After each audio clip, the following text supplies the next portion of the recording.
Hey guys, welcome back. I am happy that you're here today. We're outside again. We're going to be working in my front garden and planting. I bought some white azaleas. They're in bloom right now, but they don't tend to stay in bloom for very long. So I want to get them in the ground while I can kind of see the way the colors contrast against the house.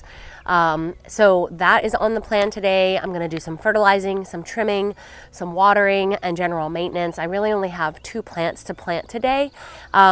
And I was watching one of my videos back recently and noticing that the intro said that we were going to be working in this section, and then we didn't. Part of that is just because I didn't have all of the things that I needed to be able to do this section yet. But I do plan to get these 2 azaleas in the ground today, and I want to kind of take you along and share with you my garden and the progress and show you what I'm working on. We're also going to be using some fertilizer. I don't know if you guys are in an area where you don't need to worry about the acidity of the soil, but for me, our soil does need a little bit of help when it comes to azaleas. Specifically, azalea, camellia, and rhododendron need really acid-loving soil, and this isn't. So I'm going to be adding in some fertilizer around that, and then doing some general fertilizing as well. So if you are here for it, if you like gardening, if you like this kind of content, give me a thumbs up, hit that subscribe button. Let's get started. We got a lot to do. Now, one thing I do need to do is I need to pressure wash these stones because they are really a mess. I don't necessarily want to do that today, though. I want to get my plants in the ground. I need to remove these. I don't know if you can see here the little bit of green that you see close to the stones there. Those are penta. They're full sun plants, and they are not happy here. They're not thriving. So I'm going to try to revive them by putting them in one of my pots in the back and see if they come back. If not, that's fine. They're supposed to be annuals anyway, and they're not. In my area, they tend to be perennial and come back year over year. So if they don't end up doing well, I'm okay with that because I've gotten at least 3 years out of them already. So let's start by removing these and then getting the azaleas in the ground. One thing I do have to be careful with in this section is my underground plumbing. I've got a bunch of pipes that are coming out of the side of the house here underneath this garden for my kitchen.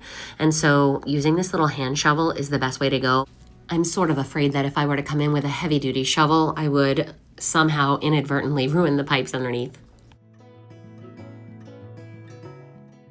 Azalea, and you can see the blooms are just beginning to kind of peter out, and will be, just greenery here within the next few weeks, but that's okay.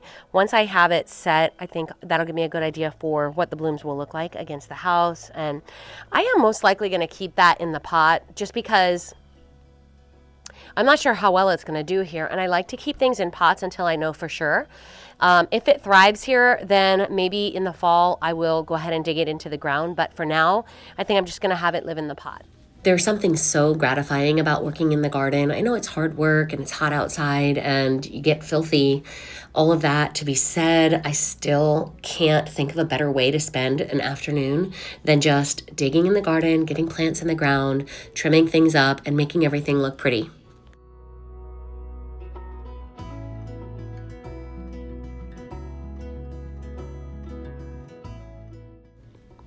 This garden bed has really good soil. I have been mulching here for years, probably 5 or 6 years, and over time the mulch has biodegraded and created such a really nice sort of compost style dirt here. And previously, I had chickens, and they used to come over to this garden bed all the time and scratch around and try to find all of the earthworms that were underneath. Hopefully, they left me some because I don't have chickens anymore. But those worms were definitely perfect for fertilizing the soil. So I bought these. These are for acid-loving plants, and I didn't realize that they were spikes. So I'm not exactly sure how to use it. I typically will put granules in when I wonder if I have some. I'm gonna go look in my shed and see if I have some of the stuff that I usually use, because this feels like it's more for like established plants.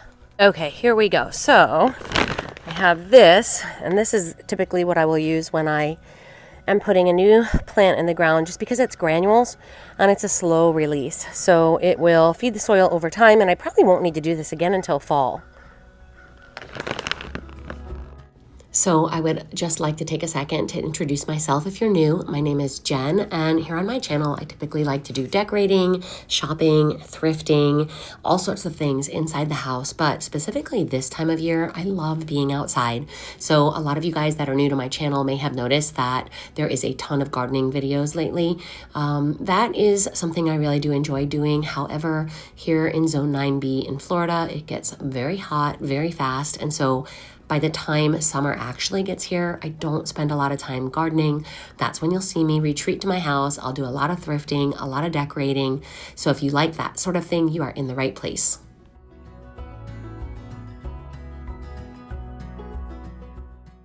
Things are shaping up, and I always have to remind myself that gardening is a process. Sometimes when I do a project like this, I get so frustrated because the end result doesn't look perfect, and I just need to remember that things take time. I still am building this garden bed. I love the way everything is looking. I'm going to go ahead and get this azalea in the ground over here. They are typically shade loving, so we'll see which one does better. And a lot of you guys have seen in past videos my gigantus plasticus plant. That's my little spiral topiary there in the back that I thrifted. Eventually I'm going to train up a boxwood to be sort of in a cone shape that will go in the ground here in front of this garden trellis. But for now I've got that plastic one. From far away it looks real, so may as well just keep it there until I have something real to replace it with. But you know, just as I was saying, it takes time to build your garden bed, just like it takes time to curate a beautiful home inside. Things don't happen all at once. I mean, unless you have an unlimited budget, which I definitely don't. And I don't have unlimited time either. So in the future, I'll pressure wash the stones and I'll get fresh mulch and we'll put some more color in. But for now, this is the next step to making this side garden bed here in my courtyard beautiful.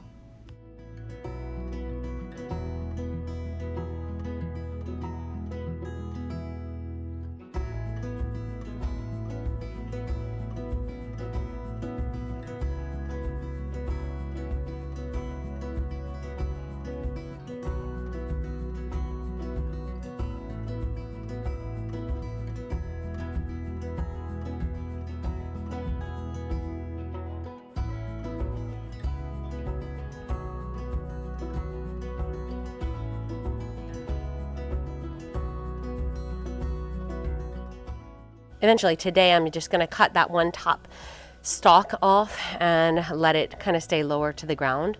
I may do the same thing with the other one today. Now let's get that geranium in the ground. Now the geranium that I have in that pot that I plan to put in this section is a sun-loving plant, but I think it's going to do really well here. I've had it here in the pot for quite some time, and although it probably will not bloom because it's not getting any sun, I'm actually okay with that because the blooms are orange, and that is definitely not a color that I love for the garden. I don't have anything against orange, and if you have it in your garden, I'm sure it looks really pretty. I just don't like looking at it, me personally. So I'm trying to go with whites and pinks and purples and things that I enjoy, and orange just isn't it. So if it doesn't bloom, that's totally fine. Hopefully I'll have a nice lush green looking leafy plant here, and that's good enough for this space, I think.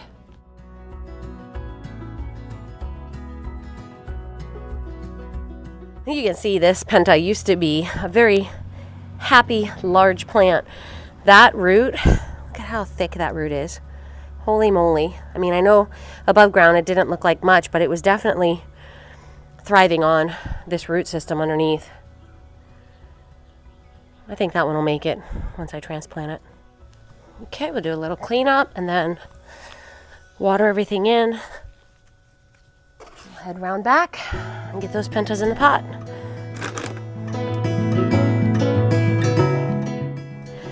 Now that king's mantle in the pot right there, that does flower. Usually right now it's flowering this time of the year. So because it took such a hard hit, I don't think it's going to, but I'm gonna hit some fertilizer in the dirt. This is upside down, but it's just 10-10-10 flower food. It's like a general purpose fertilizer. And I'm not gonna overdo it, but this is a rather large pot, and I know that it has a huge root system in here because it spent probably 4 or 5 years in this pot. So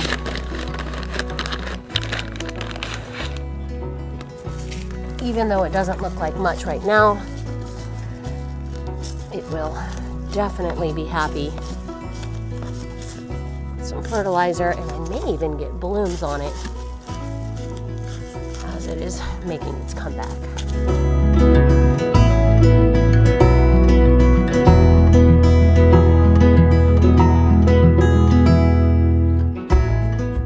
Recently, I pressure washed the stones in my backyard garden, and now that I'm looking at these, I can see how desperately it needs to be done up here. I don't know if that video has already been posted. If it is, I'll link it below so that you can see the difference. But in Florida, we get like this, I don't know, almost like mildew or algae or mold or something at the end of the summer when the rainy season hits hard and things start really heating up. So, you know, that definitely needs to be done, and I'm not going to tackle that today. So it's unfortunate because now that I have more of a cleaned up garden and everything is fed, I don't have the pretty stones to kind of show their stuff. But that's coming. I'll get to that. And, you know, for now, it's just one step at a time, and I'm really enjoying just being in the garden and kind of getting everything the way I want it.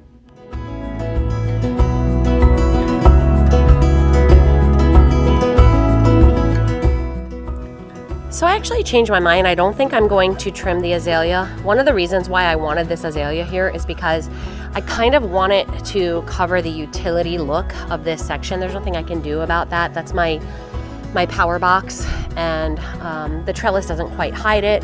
I used to have the king's mantle there when it was really tall. It covered it, but that can't stay there anymore. So I am thinking that I may want to leave this azalea and hope that it will grow up tall. I have seen them huge. If it does well here, then it'll get big and kind of cover that section. So I'm going to leave that as is. Geranium looks good. I'm going to do a little bit of trimming on these ligustrum, not much. Oddly enough, that one doesn't get sun at all with the new patio, and that one does. You can see the difference in color. That's typical for sunshine ligustrum. But I was thinking that the one that would get more sun is going to be the one that would grow the fastest. But since we put the structure in, look at all the new growth on this and hardly any new growth on that one. That is interesting. That is the opposite of what I expected. So I'm just going to trim them down because part of the reason why they are here is I'm hoping to kind of fill in this section and eventually, slowly over time, let them cover up that pipe. That's where my kitchen sink is. So I'm going to just trim the backs and the sides and leave the top as is.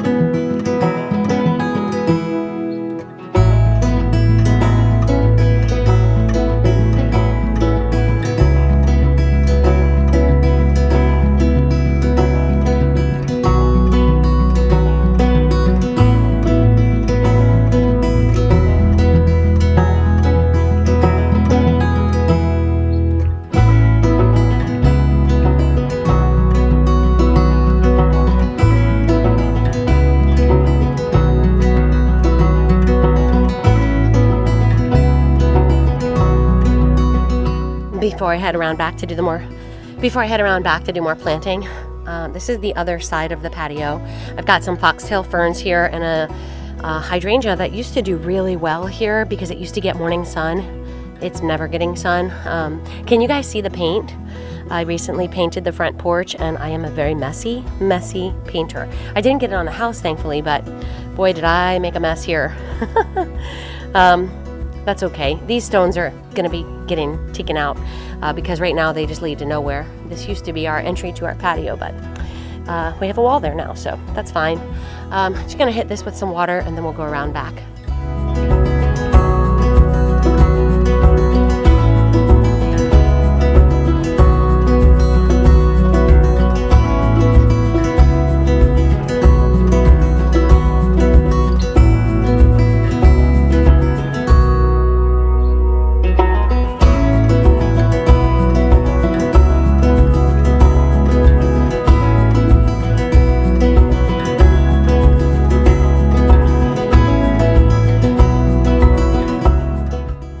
I did come around back and get these pentas put in the ground pretty quickly. I was hoping to revive the 3 of them. I I'm sad to say that only one of them actually took, but at least I got that plant in the ground and I'm able to use it. This back garden bed is a little bit different. As I'm watching this video now, I can see that since the day of this gardening, I have made some changes. That is the video I had mentioned earlier, and if it's available, it will be linked below. But one of the things I wanted to say is that plants are so resilient.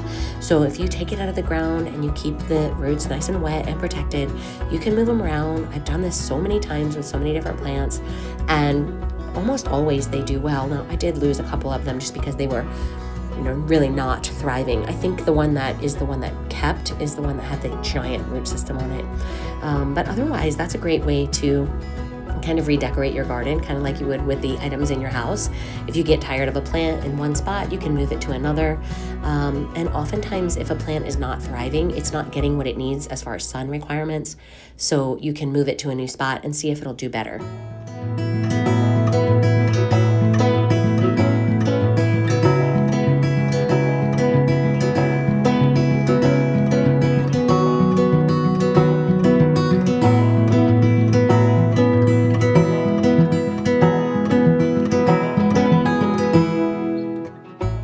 Okay, you guys, hear me out. I know it doesn't look like much now. If these pentas take, I will end up with a white bloom here and back there and right there in the front, that little teeny tiny green one, and then a white bloom in between these two pink ones. I think that'll look good. And plants are very resilient. I have been known to go to Lowe's and buy the 50-cent plants, the ones that look dead, and put them in the ground, and you gotta take care of them, give them a lot of water, and bring them back to life. And these still have green on them and they still have a good root system. So I am thinking this is gonna that'll save me some money and bring a little bit of color in. And I'm not sure what I also wanna add into this garden bed. So for now, that's good filler until I figure out the rest of the plan.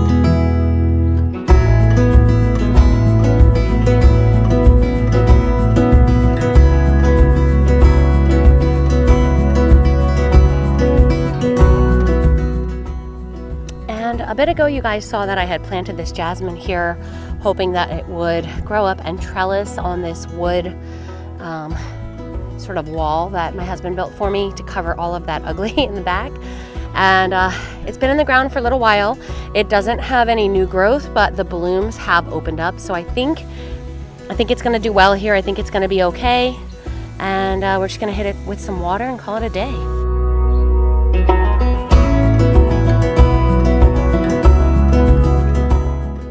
After the initial watering has really had a chance to soak in, I like to come in and kind of water the entire garden bed with a really good soaking. That way, if there are any spots that were not completely wet, I can protect them from drying out since they are newly planted. Just gonna get a couple more sections watered in, and that will be the end of today's video. I would love to hear your thoughts. Leave me a comment below and let me know, are you enjoying this gardening content? Have you been gardening in your own yard lately? What's the weather been like? I love chatting with you guys in the comments, so be sure and don't skip that part because it really means a lot to me. Thanks for being here, guys. I'll see you soon. Bye-bye.